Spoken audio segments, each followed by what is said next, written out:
అందరికీ నమస్కారం. Krishna cinema release అయ్యి 18 ఏళ్ళు అయిందంటే ఇంక నమ్మలేకుండా ఉంది నాకే.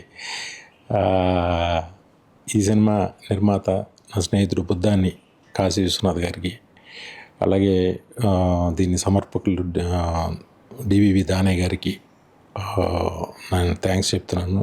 కృష్ణ సినిమా రిలీజ్ అయ్యి 18 ఏళ్ళు అయిందంటే నమ్మలేకుండా ఉంది. ఈ సినిమా నా స్నేహితుడు బుద్ధాని కాశీ విశ్వనాథ్ గారు ప్రొడ్యూసర్గా, డివివి దానయ్య గారు సమర్పణలో జరిగింది.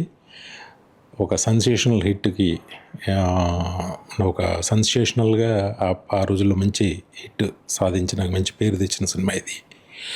అలాగే ఈ సినిమా జరగడానికి ముఖ్య కారణం చెప్పాలి, ఇప్పుడు గుర్తొస్తుంది నాకు, రాజా రవీంద్ర. థ్యాంక్ యూ రాజా.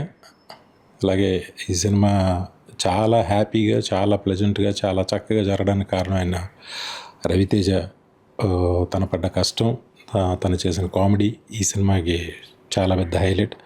అలాగే బ్రహ్మానందం గారు, మిగతా కాస్టింగ్ అందరికీ అప్పట్లో మంచి పేరు వచ్చింది మా అందరికీ, మా టీం అందరికీ కూడా. ఇంత పెద్ద ఘన విజయాన్ని అప్పుడు ఇచ్చినందుకు థ్యాంక్ యూ.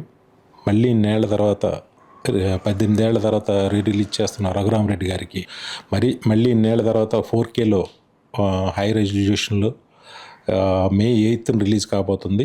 దీన్ని రిలీజ్ చేస్తున్న రఘురామరెడ్డి గారికి నా విషెస్ తెలియజేస్తున్నా. అప్పట్లాగే ఈ సినిమాని మళ్ళీ మరొకసారి ఆదరిస్తారని మనస్ఫూర్తిగా కోరుకుంటూ అందరికీ నా ధన్యవాదాలు. Thank you. నమస్తే.